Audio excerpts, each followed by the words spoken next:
శ్రీమాత్రే నమ. జయ గురు దత్తాత్రేయ నమ. ఈ వీడియోలో మనం 2024 సంవత్సరం మే నెలలో మిథున రాశి వారికి ఫలితాలు ఏ విధంగా ఉంటాయి అన్న విషయాన్ని మనం ఈ వీడియోలో పరిశీలించే ప్రయత్నం చేద్దాం.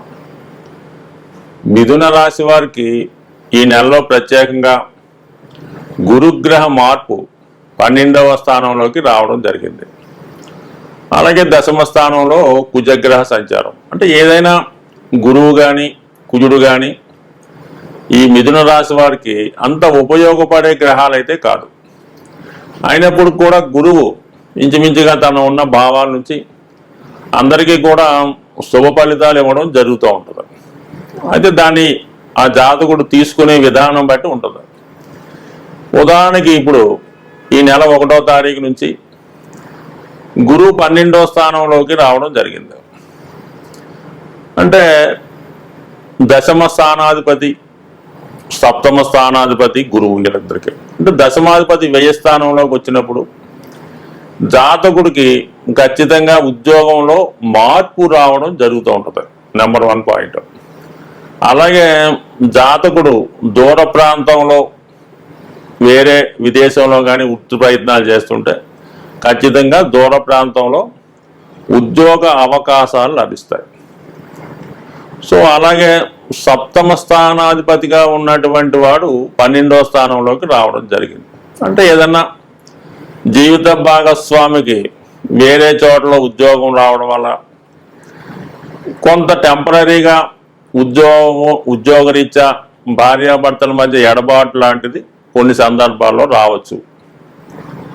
లేదంటే కొన్ని సందర్భాల్లో మరి ఒకళ్ళొక చోట ఉద్యోగం చేయొచ్చు. ఇక్కడ దశమ స్థానాధిపతి అక్కడి నుంచి 3వ స్థానంలోకి రావడం వల్ల ఏంటి ఖచ్చితంగా జాతకుడికి వృత్తిలో ప్రమోషన్తో వేరే జాబుకు మారడం కానీ వేరే ప్రాంతానికి వెళ్ళడం కానీ ఖచ్చితంగా ఉద్యోగంలో ఇంప్రూవ్మెంట్ ఉంటుంది. ఇక్కడ సప్తమ స్థానాధిపతిగా అంటే ధనుస్సు రాశి నుంచి 6 రాశులు మారి వృషభంలోకి రావడం వల్ల ఖచ్చితంగా స్పౌస్కి ఇబ్బంది ఉంటుంది. అది అనారోగ్య సమస్య రావచ్చు, సో ఉద్యోగంలో ఇబ్బంది రావచ్చు, ఉద్యోగంలో అనుకోకుండా చికాకులు రావచ్చు. సో ఈ విధంగా గురువు 2 రకాలుగా వీళ్ళు పనిచేస్తాడు. అయితే గురువు కారకత్వాలు కొన్ని ఉంటాయి.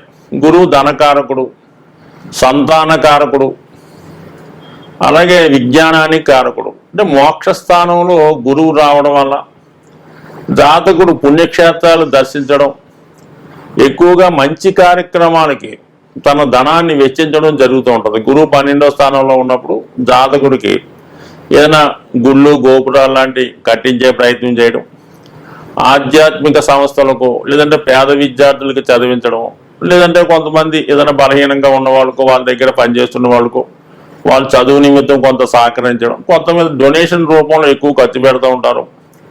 ఆధ్యాత్మిక చింతన పెరుగుతూ ఉంటుంది. సో ఈ విధంగా మంచి కార్యక్రమాలకు ఖర్చు పెడుతుంటే అది కొద్దిగా ఏజ్లో పెద్దవారైతే మరి మోక్ష త్రికోణం యాక్టివేట్ అవ్వడం వల్ల ఏదైనా పుణ్యక్షేత్రంలోనో దూర ప్రాంతంలోనో ప్రశాంతమైన జీవితం గడిపే ప్రయత్నం చేస్తుంటారు. కొంతమంది ఆఫ్టర్ రిటైర్మెంట్ ఓల్డ్ ఏజ్లో ఏదైనా ఓల్డ్ ఏజ్ హోమ్లో చేరినా కూడా ఆశ్చర్యపడక్కర్లేదు. అది ఒక ఆధ్యాత్మిక చింతన అన్నీ కలిసి వస్తాయి. కాబట్టి మొత్తం మీద మరి వాళ్ళ స్థాయిని బట్టి ప్రశాంతమైన జీవితం గడిపే సూచనలు కూడా ఉంటాయి. మొత్తం మీద గురువు మంచి పని చేస్తాడు. అయితే ముఖ్యంగా సంతాన సంబంధించిన విషయాల్లో మరి 12వ స్థానంలో గురువు వచ్చినప్పుడు ఖచ్చితంగా సంతానాన్ని ఆశించే దంపతులకి సంతానం కలిగే అవకాశం కూడా ఉంటుంది. పిల్లల చదువు కోసం ఎలా ఖర్చు పెడతారు. ఇక లాభస్థానంలో 2 గ్రహాలు ఎప్పుడు కూడా మనకు మాస ఫలితాలు చూసినప్పుడు 11వ స్థానంలో ఏదైనా గ్రహం ఉన్నదా, అది ఎంతవరకు ఉన్నది అంటే ఖచ్చితంగా ఆ ఉన్న టైం వరకు ఖచ్చితంగా మంచి ఫలితం ఇవ్వడం జరుగుతుంది. మరి రవి 11వ స్థానంలో ఉన్నాడు. రవి 11లో వచ్చినప్పుడు ప్రభుత్వ అధికారులు, అలాగే మంచి స్థాయిలో ఉన్నటువంటి స్నేహితులు, అలాగే తండ్రి గారు లేదా సంతానం సహకరించే అవకాశం ఉంది. అలాగే తృతీయాధిపతి లాభస్థానంలో ఉండడం వల్ల మిత్రుల సహకారం అది ఉంటుంది. ముఖ్యంగా ప్రభుత్వ పథకాలు అనుకూలంగా రావడం జరుగుతూ ఉంటుంది. అలాగే ప్రభుత్వం నుంచి ఏమైనా ధనాన్ని కానీ ఇంకో ఫలితాన్ని కానీ ఆశిస్తున్న వారు కానీ రాజకీయ నాయకుల సహకారం కోరుకున్న వారికి ఖచ్చితంగా ఈ నెల 14వ తారీఖు లోపల మరి రవి లాభస్థానంలో ఉండడం వల్ల ప్రభుత్వ సహకారం లభిస్తుంది. 14 తర్వాత మళ్ళీ రవి 12వ స్థానంలోకి వచ్చి అక్కడ గురుగ్రహంతో కలిసి ఉండడం వల్ల జాతకుడు నేమ్ అండ్ ఫేమ్ కొరకు తన ప్రతిష్ట చాటుకునే నిమిత్తం కొంత ధనాన్ని విరాళంగా కానీ వెచ్చించడం కానీ జరుగుతూ ఉంటుంది. అలాగే శుక్రుడు మే 19 వరకు శుక్రుడు లాభస్థానంలో ఉన్నాడు. అంటే ముఖ్యంగా ఈ మిథున రాశి వారికి ఒక విధంగా బుధుడు కన్నా శుక్రుడే ఎక్కువ మంచి ఫలితాన్ని ఇవ్వడం జరుగుతూ ఉంటుంది.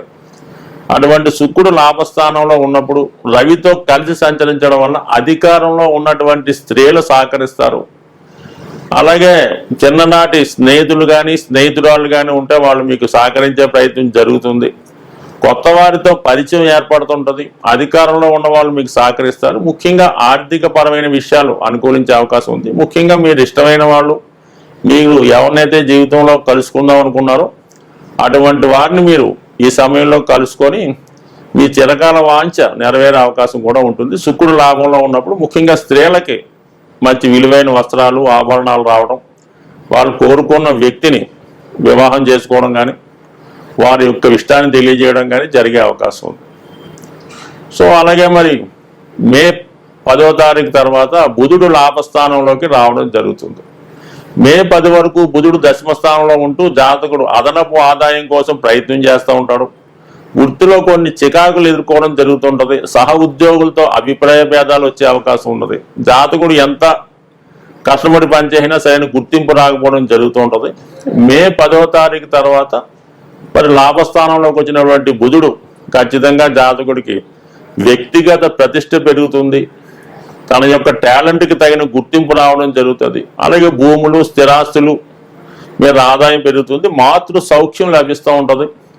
సో అలాగే ఆదాయం కూడా పెరిగే అవకాశం ఉంటుంది. సో ఓవరాల్గా 3 గ్రహాలు అటు ఇటుగా ఈ నెలంతా కూడా ఈ మిథున రాశి వారికి ఆర్థికపరమైన సహకారం అందిస్తుంది. ప్లస్ దశమ స్థానంలో కుజుడు దిగ్బలుడై ఉండడం వలన జాతకుడు వృత్తిలో చాలా నిజాయితీగా ఉన్నప్పుడు కూడా ఇతరుల ఒత్తిడి వల్ల అనుకోకుండా మొగమాటం వల్ల కొన్ని కార్యక్రమాలు చేయవలసి ఉంటుంది. అవి తప్పని తెలిసినప్పుడు కూడా జాతకుడు తప్పని పరిస్థితులు చేయడం జరుగుతూ ఉంటుంది. అవి ప్రస్తుతానికి ఇబ్బంది లేకపోయినా ఫ్యూచర్లో ఇబ్బంది కలిగే అవకాశం ఉంది. కాబట్టి ఎటువంటి ఒత్తిడికి లొంగకుండా నిజాయితీగా వెళ్ళడం అన్నది చెప్పుకోదగ్గ సూచన. బట్ ఏదైనా ఈ రాశి వారు కుజగ్రహ అనుగ్రహం తప్పనిసరిగా ఈ నెలలో పొందవలసి ఉంటుంది. దాని కొరకు జాతకుడు ఈ నెలలో వచ్చే ప్రతి మంగళవారం హనుమాన్ ఆలయ దర్శనం, హనుమాన్ చాలీస పారాయణ, వీలైతే హనుమంతుడికి సింధూరంతో అభిషేకం చేయించుకోవడం కానీ తమలపాకులతో పూజ చేసుకోవడం కానీ చేసుకోవడం వల్ల ఆ స్వామి యొక్క అనుగ్రహంతో జాతకుడు వృత్తిలో ఎదురయ్యే సమస్యల నుంచి బయటపడే అవకాశం ఉంది. స్వస్తి.